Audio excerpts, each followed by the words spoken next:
Somos 13, profe, parece que nadie más está conectando. Bueno, ni modo. Es número de mala suerte, pero está bien. Gracias. Ok, les voy a mostrar un modelo con tomas de presión. Primero vamos a tratar de ver cómo se ve por fuera este asunto de las tomas de presión. Y de hecho, lo que es importante por fuera es que las tomas sean casi imperceptibles. Entonces, en este modelo tenemos una línea central con tomas de presión y asociadas a números para identificarlas. Entonces, como ven, las tomas de presión externamente no deben quedar ni como montañitas, ni como cráteres. Deben quedar lo más al ras posible. Ahora, por dentro, ¿cómo luce esto? A lo mejor va a ser un poco difícil que se alcance a ver, pero ok. Sí, creo que esto está fácil. Esta toma de aquí.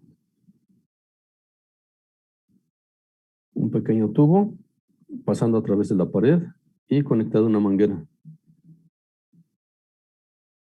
En este caso, en este modelo, de repente, en algunas pruebas se tenían que medir las presiones y en otras se tenían que medir fuerzas. Entonces, hubiera sido erróneo medir fuerzas con todas las mangueras sobresaliendo del modelo. Así que se fabricaron unos múltiples de conexión, aquí y acá, bueno, y también otros en el chasis, para, a partir de esos múltiples, cuando se requería medir las presiones, se conectaban de ahí más mangueras.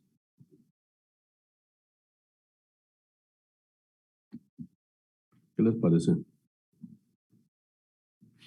Y en el chasis lo que tenemos es algo similar.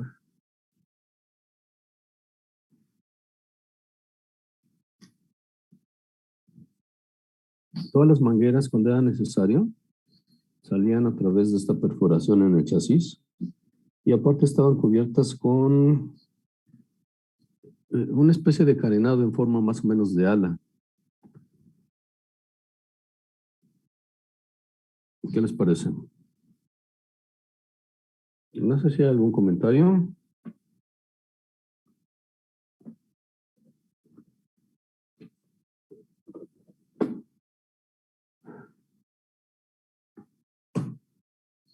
Ayer ya no comentamos otra aplicación de la distribución de coeficientes de presión. Esta distribución tiene que ver con lo siguiente.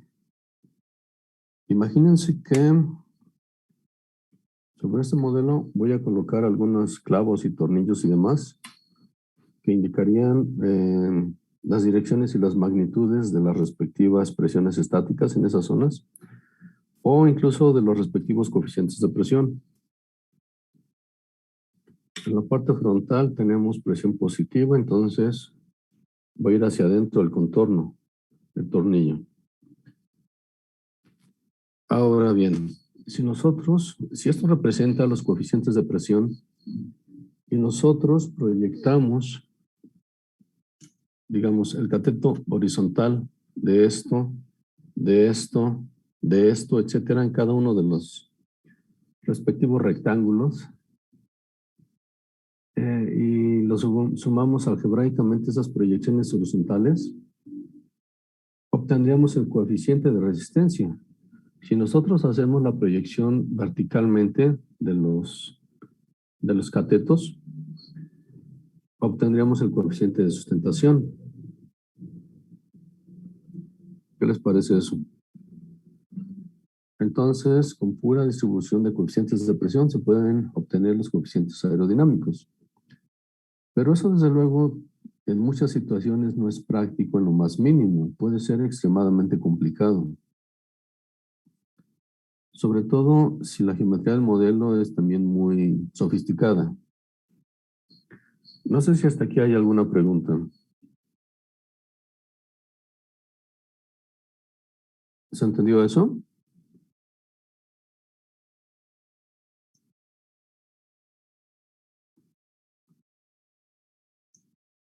Les voy a mandar un problema y ahorita lo resuelven. Es bastante sencillo. Que tiene que ver precisamente con esto.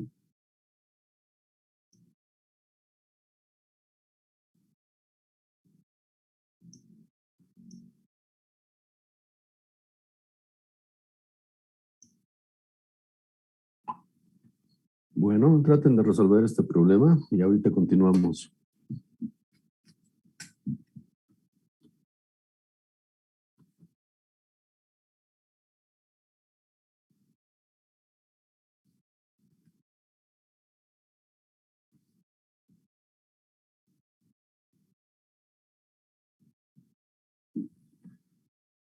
Es un problema del libro, entonces es de esos problemas un poco fantasiosos, pero es básicamente una antena en forma triangular, como si fuera un triángulo extruido.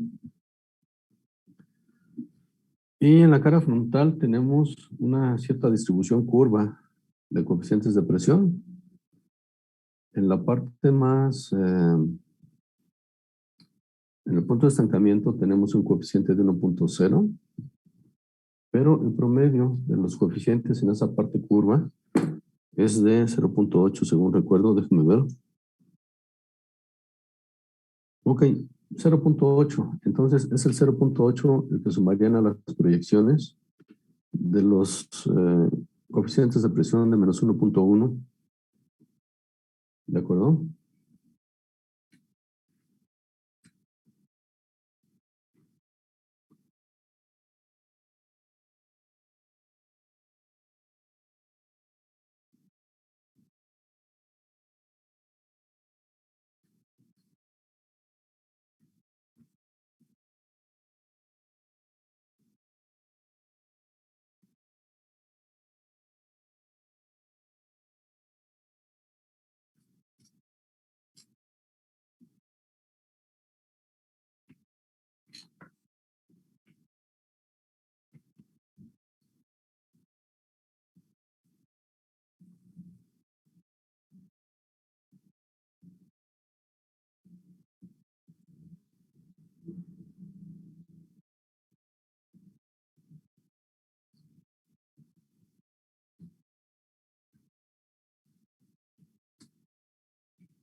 Es necesario que tengan en cuenta lo siguiente.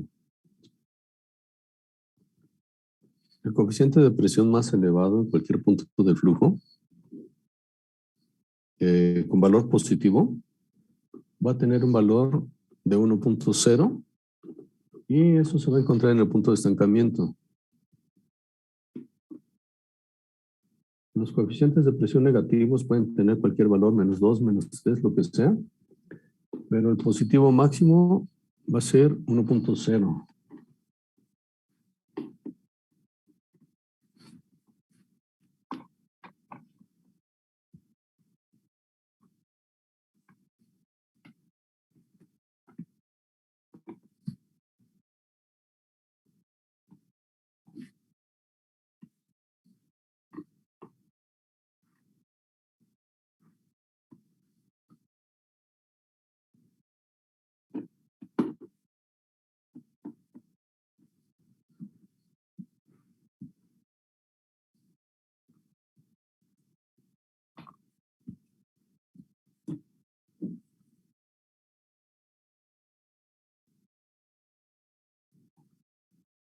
¿Alguien obtuvo ya un resultado del problema?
Uno punto nueve. Excelente, Amaury. ¿Sí le sale eso a los demás?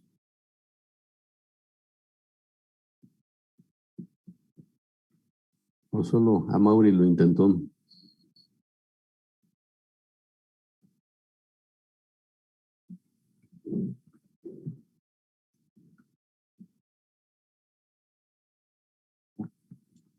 De hecho, es un problema ridículamente fácil.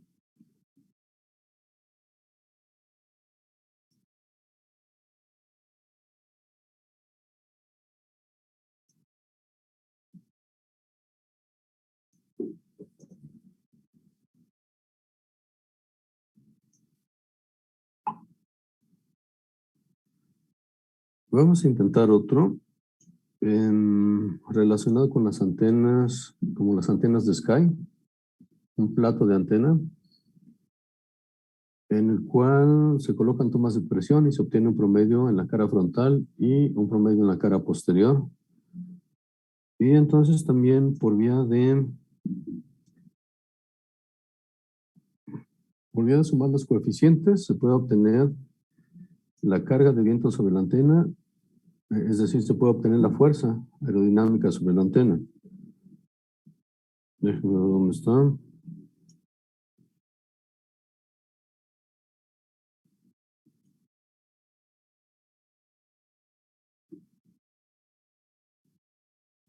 Ok.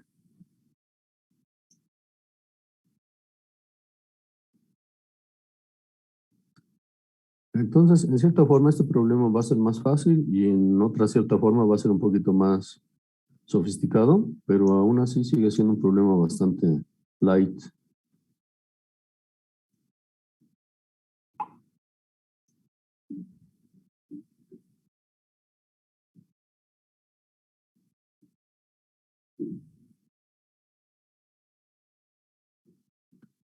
Y de preferencia utilicen la densidad en unidades técnicas de masa.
Me voy a matar.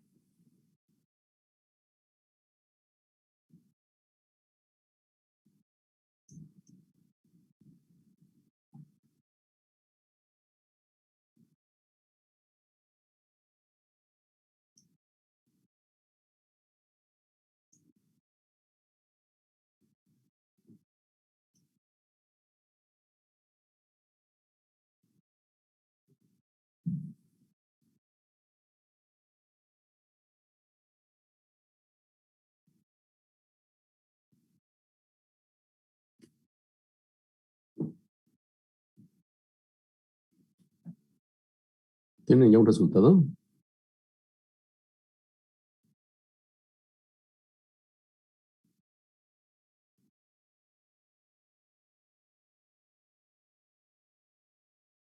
No, profe.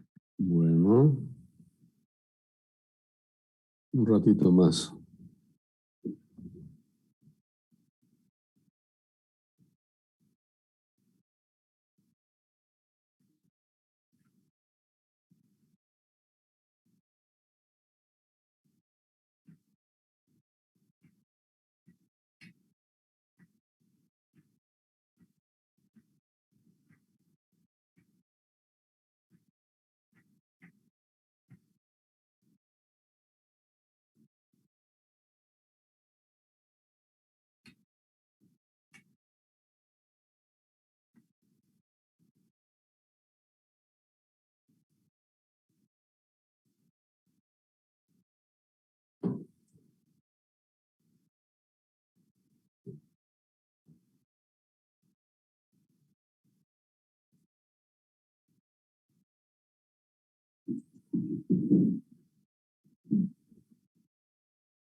$219. Déjame ver. Ahorita te digo. Sí eran 200 algo, pero no me acuerdo.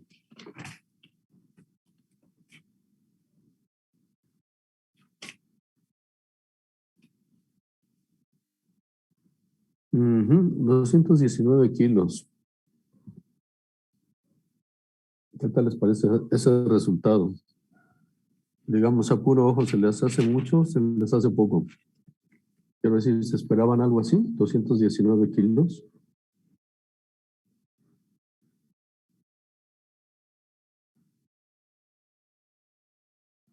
Pues no, profe, sí es mucho. Pareciera bastante para una antena.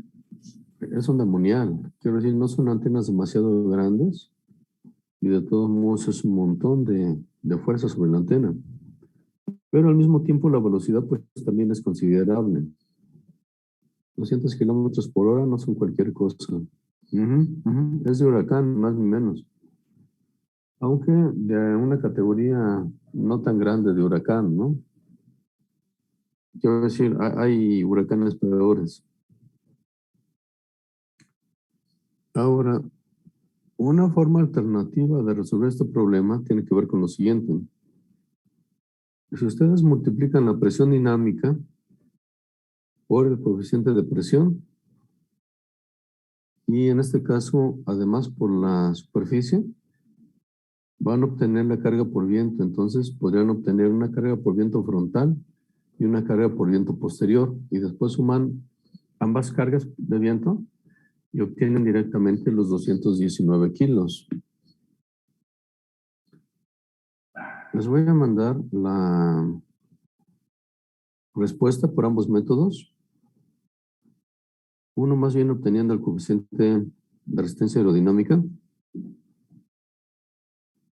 y otro por idea de la presión dinámica y el coeficiente directamente.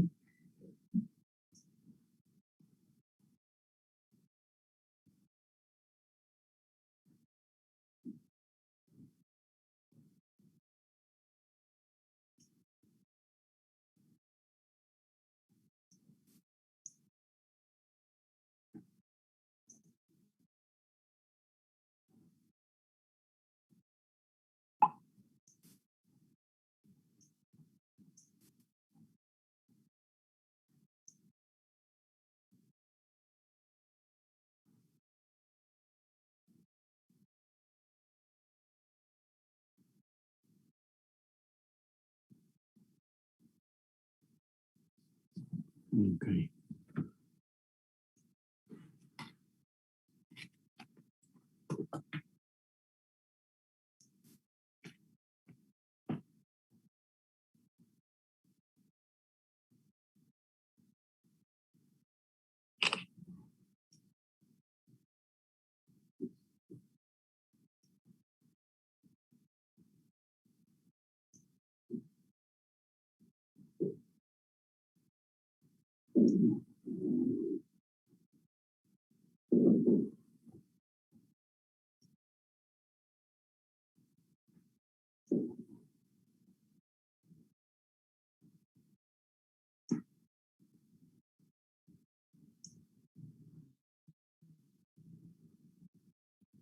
Ujú.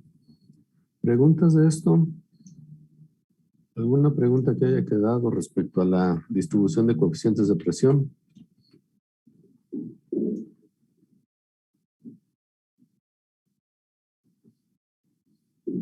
¿Todo bien?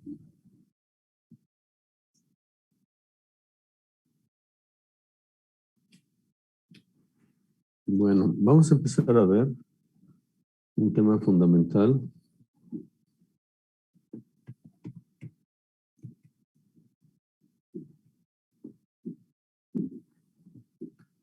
Los criterios de semejanza.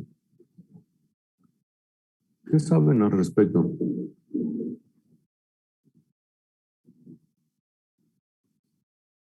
Más específicamente,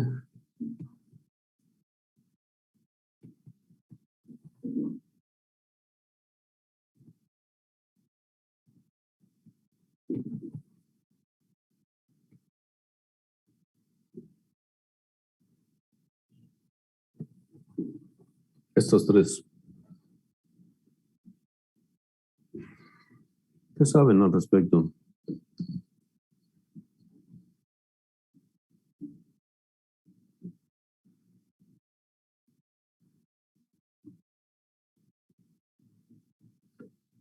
¿Qué será la semejanza geométrica?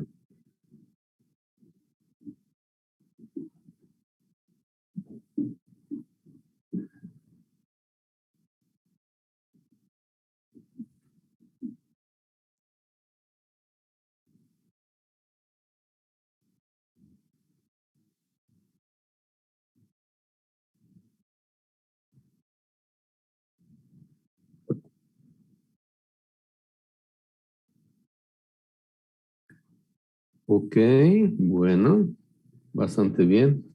¿Bastará con eso o será un poquito más complicado? ¿Qué opinan? Bueno, para empezar, esto va a significar que todas las dimensiones, todas las longitudes van a estar afectadas por el mismo factor de escala. Pero ¿qué va a suceder con los ángulos?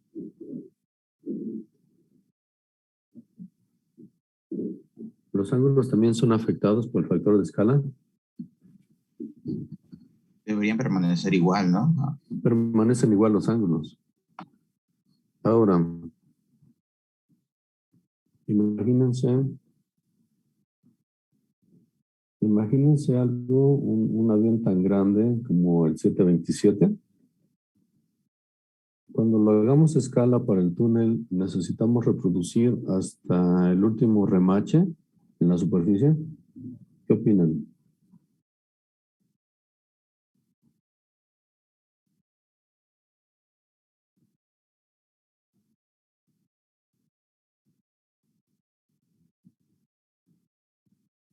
¿Cuál sería su instinto? ¿Intentar reproducirlos?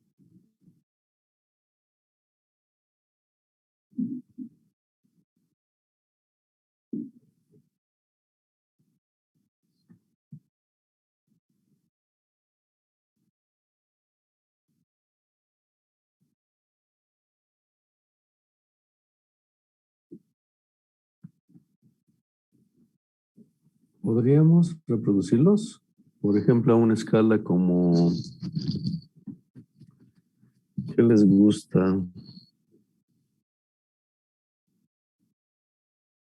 1:50, 1:40, 1:30. ¿Podríamos reproducir esos detalles en un modelo, en una maqueta?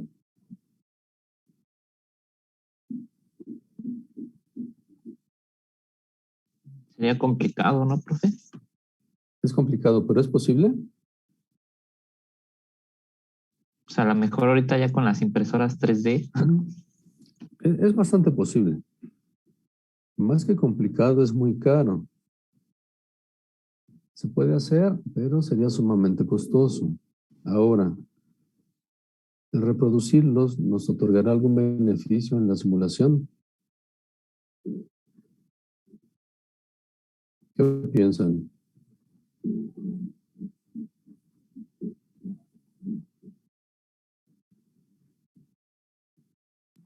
Pues su efecto debería ser casi inapreciable, ¿no?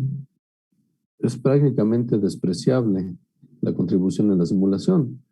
Entonces sería demasiado costoso y no valdría la pena, no otorgaría prácticamente ninguna ventaja. Entonces, algunas cosas se pueden omitir. Ahora, el 727 tiene 3 motores, uno de los cuales es interno. Pero los dos que están a los lados del fuselaje, en ese caso valdrá la pena reproducir todas las tripas del motor, por ejemplo, el compresor, las cámaras de combustión, la turbina, etcétera. Porque evidentemente en el avión real están expuestos de una manera contundente al viento. Todas esas cosas internas del motor. Nuevamente, ¿valdrá la pena intentar reproducir todo eso?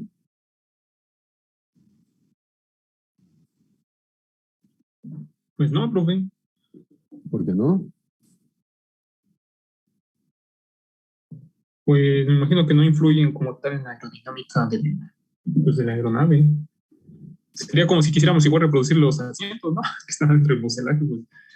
Sería como que, pues ya tenemos. Excepto que los asientos no tienen flujo. Y el motor Sí, sí. pero lo que pasa es que, bueno, dentro del motor el flujo es diferente a cómo está el exterior. ¿Por qué es diferente? Pues constantemente se ve alterado por los compresores y las turbinas. Y también, pues, en la cámara de combustión también se altera y todo. Sí, de hecho, la complicación máxima sería reproducir los fenómenos termodinámicos, ¿cierto? Entonces, bueno, a pesar de que son elementos sumamente grandes del avión real, algunas cosas no vale la pena intentar reproducirlas a escala. Entonces, en ese caso, más bien, sí se hace el motor, digamos, la cubierta del motor, pero internamente está hueco. ¿De acuerdo? Entonces, esto nos lleva a lo siguiente. La semejanza.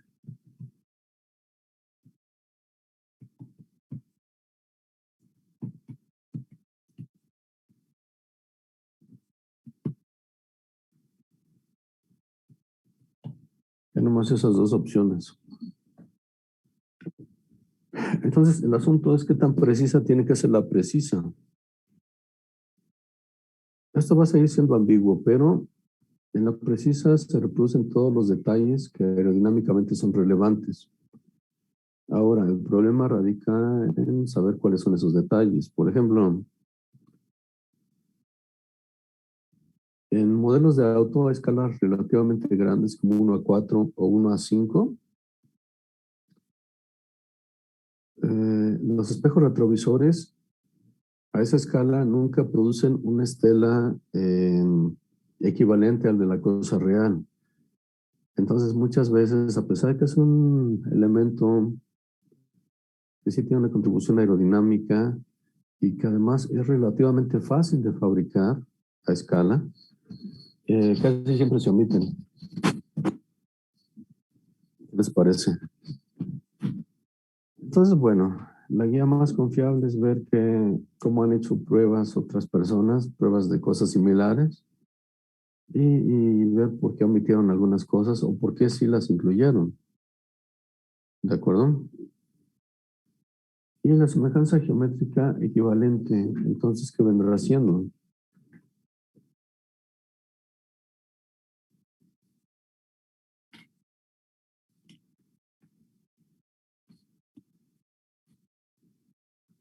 ¿Qué se les ocurre?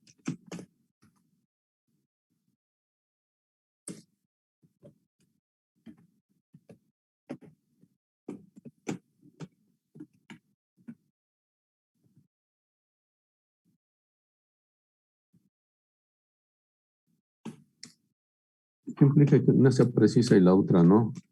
Que tenga otro nombre como equivalente. No, pues sería poner el modelo, una figura que no es exactamente igual, pero genera los mismos efectos aerodinámicos. Ok, más o menos. ¿Y cuándo usarás entonces una geometría equivalente? Cuando quieres lograr qué cosa.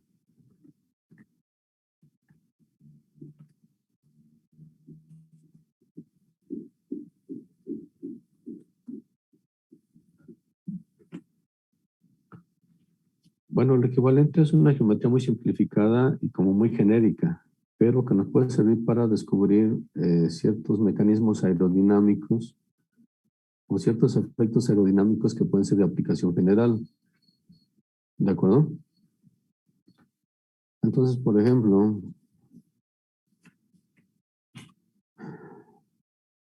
en un auto,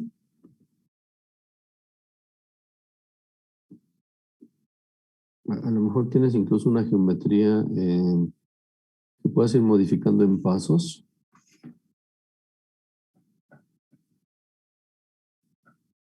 Entonces, imagínense esto. A lo mejor para ver aerodinámicamente qué sucede en la parte de atrás de un auto, puedes hacer un modelo en el cual en una opción puedas tener esto recto, en otra a este ángulo, etcétera. Entonces, puedes ir viendo qué gestos va haciendo el viento al interactuar con cada una de estas cosas. Y el resultado puede servir para, eventualmente, para cualquier tipo de auto, más o menos con esa configuración. ¿De acuerdo? Y este modelo, desde luego, no tiene que ser demasiado sofisticado, es una cosa muy, muy simple. Entonces, a partir de esto puedes sacar reglas de aplicación general. A lo mejor encuentras que a partir de cierto ángulo, el patrón de flujo cambia drásticamente y ya es literalmente otro patrón de flujo. Y eso eventualmente lo puedes aplicar en un auto específico. ¿Se entiende eso? No sé si hay alguna pregunta hasta aquí.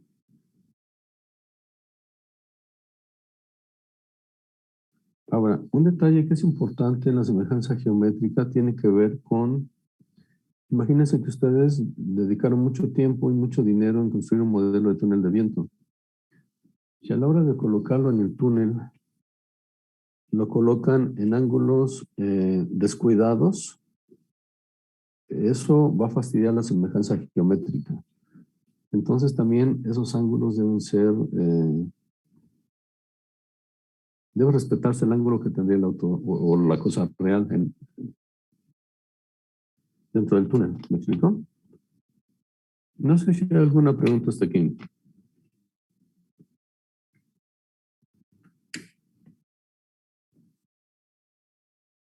Ahora, la clase de hoy va a ser muy corta, pero traten de leer durante el fin de semana lo que es el número de reinos. Seguramente lo vieron en algún semestre, pero traten de averiguar más, a ver qué aprenden, ¿sale? Y continuamos la siguiente semana.